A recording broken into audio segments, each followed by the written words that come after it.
Press the Lord. तो मेरे प्रिय मसीह भाई बहन, आप सबको जय मसीह की। पिता परमेश्वर आपको आशीष दे। तो मेरे प्रिय मसीह भाई बहन, आज हम आप लोगों के लिए ऐसी वीडियो लाए हैं जिसमें आप लोगों को हम बताएंगे कि प्रभु यीशु मसीह को पवित्र क्यों मानते हैं, जो कि पवित्र शास्त्र में लिखा हुआ है।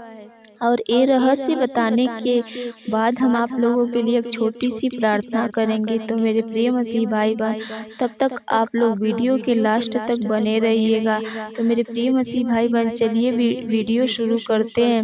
वीडियो में जाने से पहले आप लोग अगर मेरे चैनल पे नए हैं तो प्लीज़ मेरे चैनल को सब्सक्राइब कर ले और इस वीडियो को लाइक कर दे और शेयर कर दे। तो सबसे पहले हम ये जानते हैं मेरे प्रिय मसीह भाई बहन की प्रभु यीशु मसीह किस वंशावली से हैं। तो मेरे प्रिय मसीह भाई बहन, प्रभु यीशु मसीह इब्राहिम के वंशज दाऊद के संतान है। तो चलिए हम उनके रहस्य के बारे में बताते हैं और उनका जन्म कैसे हुआ या उनके पवित्र होने का रहस्य क्या है, हम आप लोगों को बताते हैं।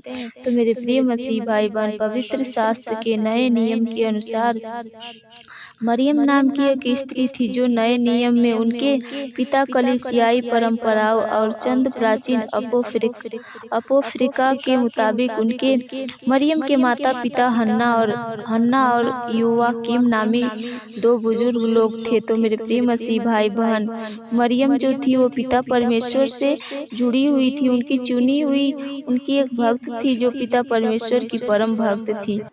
तो मेरे प्रिय मसीह भाई बहन, जो परमेश्वर की परम भक्त थी यानी कि प्रभु यीशु मसीह की माता थी। और चलिए उनके पिता के बारे में पहले जानते हैं। उनके पिता याकूब के पुत्र यूसुफ थे, जिनके साथ इनकी मंगनी यीशु की माता मरियम के साथ हुई थी। और इसी बीच एक दिन परमेश्वर के स्वर्गदूत जिब्राइल ने आकर मरियम से कहा कि मरियम तुम मत डर, परमेश्वर तुझसे प्रसन्न है। सुन, तू गर्भवती होगी और एक पुत्र को जन्म देगी और उसका नाम यीशु रखना। वह महान होगा और परमेश्वर का पुत्र कहलाएगा।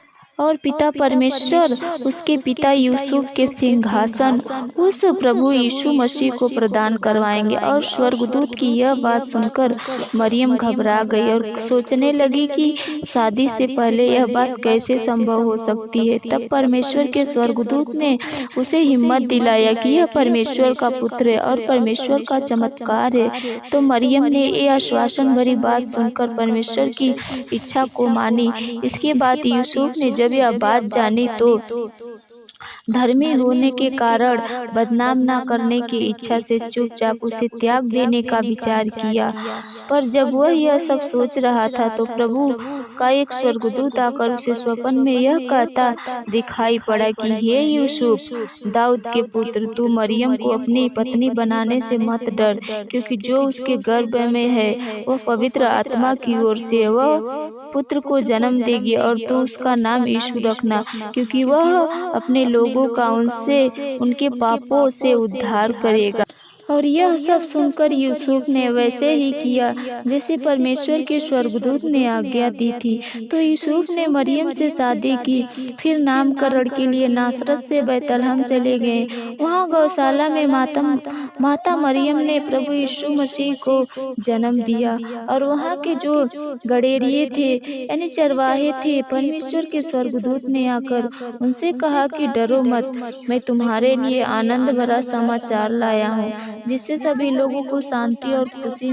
और उसके बाद उन सब गड़ेरियों को अचानक परमेश्वर के स्वर्गदूत झुंड में दिखाई दिए और कहने लगे कि स्वर्ग में परमेश्वर की जय हो और धरती पर लोगों को शांति मिले। यह बात कहकर परमेश्वर के स्वर्गदूत चले गए और सब गड़ेरिये कहने लगे कि आओ हम सब बैतलहम चलें। और जैसा प्रभु ने बताया है, भेड़ चराने वाले चरवाहे वहाँ से चल पड़े और वहाँ उन लोगों ने प्रभु यीशु मसीह को देखा और यह समाचार पूरे बैतलहम में फैलाए। तो मेरे प्रिय मसीह भाई बहन, प्रभु यीशु मसीह का जन्म चमकीले सितारों द्वारा फैलाया गया था। वहाँ के जो सितारों के विशेषज्ञ थे, सितारों का अध्ययन करके यरूशलेम आए और विशेषज्ञों ने कुछ लोगों से यह बात पूछी कि यहूदियों का नवजात राजा कहाँ है, हम सब उनकी आराधना करने आए हैं। जब राजा हेरोदेस ने यह बात सुनी तो ज्योतिषियों को चुपचाप बुलाकर उनसे इस बात का निश्चय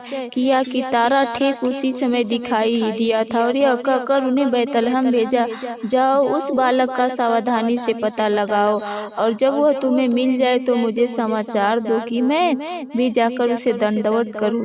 राजा की बात सुनकर वे चल पड़े और देखो जिस तारे को उन्होंने पूर्व में देखा था वह उनके आगे आगे तब तक चलते रहे जब तक वहां पहुंचकर उस स्थान के ऊपर ठहर न गया जहां बालक था। वे उस तारे को देखकर अति आनंदित हुए। उन्होंने घर में पहुंचकर उस बालक को उसकी माता मरियम के साथ देखा और भूमि पर गिरकर उसको दंडवत किया और अपना संदूक खोलकर उसे सोना, लोबान और गंधरस की भेंट चढ़ाई। तब परमेश्वर से यह चेतावनी मिली, यानी पिता परमेश्वर के स्वर्गदूत से यह चेतावनी मिली कि प्रभु यीशु मसीह यानी अपने पुत्र को ले जाकर दूसरे मार्ग को चले जा, राजा हेरोदेस के पास कभी मत लौटना। जब राजा हेरोदेस चले गए तो प्रभु के स्वर्गदूत ने स्वप्न में यूसुफ को दिखाई देकर कहा, उठ, बालक तथा उसकी माता को लेकर मिस्र को भाग जा और जब तक मैं न कहूँ वहीं रहना, क्योंकि हेरोदेस इस बालक को खोजने पर है कि वे उसे मरवा डाले। वह रात ही को उठकर बालक और उसकी माता को लेकर मिस्र चला गया। जब हेरोदेस की मृत्यु तक वही रहा तो प्रभु ने नबी के द्वारा कहा था पूरा हुआ। जब हेरोदेस की मृत्यु हो गई तो देखो मिस्र में प्रभु के स्वर्गदूत ने यूसुफ को स्वप्न में दिखाई देकर कहा, उठ और बालक तथा उसकी माता को लेकर इस्राएल के देश में चला जा, क्योंकि वे जो उसका प्राण लेना चाहते थे मर चुके हैं। यूसुफ उठा और बालक और उसकी माता मरियम को लेकर इस्राएल देश में आया और जो नबियों के द्वारा कहा गया था वह वचन पूरा हुआ और हमारे प्रभु यीशु मसीह वहाँ के नासरी कहलाए। तो मेरे प्रिय मसीह भाई बहनों, प्रभु यीशु मसीह बचपन से ही वहाँ के लोगों को पापों का उद्धार करते हैं, उनके बीमारियों से, उनके दुष्ट आत्माओं से उन्हें चंगाई देते आए। जब तक रहे कोई भी पापी पापों से नहीं मरता था, आदमी दुष्ट आत्माओं से नहीं मरता था और हर प्रकार की बीमारी उनके सामने टिक नहीं पाती थी। तो मेरे प्रिय मसीह भाई बहन, आप लोग समझ ही गए होंगे कि पिता परमेश्वर को पवित्र क्यों माना गया। इस वीडियो के माध्यम द्वारा आप लोग समझ ही गए होंगे। तो चलिए मेरे प्रिय मसीह भाई बहन, आप लोगों के लिए हम एक छोटी सी प्रेयर करते हैं। Hallelujah, hallelujah, hallelujah, hallelujah. धन्यवाद, धन्यवाद, धन्यवाद पिता परमेश्वर इस सुंदर समय के लिए, सुंदर वचन के लिए कि पिता परमेश्वर आज तक हमारे पूरी मसीह कलीसिया को आपने संभाला और आगे भी संभालेंगे ही। पिता परमेश्वर आज हम क्षमा चाहते हैं कि आज जो भी हर एक मसीह भाई बहन से जाने में गलती हुई, जाने अनजाने में पाप हुआ है तो उनकी तरफ से हम क्षमा चाहते हैं पिता परमेश्वर। हे पवित्र प्रभु जी, आज आपकी पूरी मसीह कलीसिया में स्तुति होने पाए, बढ़ाई होने पाए, गुणगान होने पाए, आपका नाम ऊंचा होने पाए। हे पिता परमेश्वर, आज हम दुआ करते हैं, विनती करते हैं हर एक ऑनलाइन मसीह भाई बहन के लिए जो इस वीडियो में जुड़े हुए हैं, उनके जीवन में जो दुख है, जो तकलीफ है, जो घबराहट हो रही है उनके मन में, उनके जीवन में जो हर तरह की परीक्षाएं चल रही है, तो आज हर एक परीक्षाएं, हर एक संकट, हर एक दुख, हर एक दर्द प्रभु यीशु मसीह आपके हाथों में सौंपते हैं, आपके सामर्थ्य हाथों में सौंपते हैं। आप ही इसे संभाले ही पिता परमेश्वर। पूरी मसीह कलीसिया पर आपका अधिकार है पिता परमेश्वर। ये पवित्र प्रभु जी, उनके जीवन में जो दुष्ट आत्माओं का प्रवेश हुआ है, आज उन दुष्ट आत्माओं को प्रभु यीशु मसीह के नाम से निकालते हैं, प्रभु यीशु मसीह के नाम से डांटते हैं। ये पूरी मसीह कलीसिया पिता परमेश्वर का पवित्र मंदिर है। इस पवित्र मंदिर में पवित्र आत्माओं का वास होता है। तो हे पिता परमेश्वर, आज इस प्रार्थना द्वारा, इस वचनों द्वारा, इस वीडियो द्वारा प्रभु यीशु मसीह आज हर एक दुष्ट आत्माओं के बंधन से आजाद करिए हमारी मसीह कलीसिया को। हे पिता परमेश्वर, सारा आदर, सारा महिमा आपको देते हुए इस प्रार्थना को यीशु सामर्थ्य के नाम से मांगते हैं, आमीन।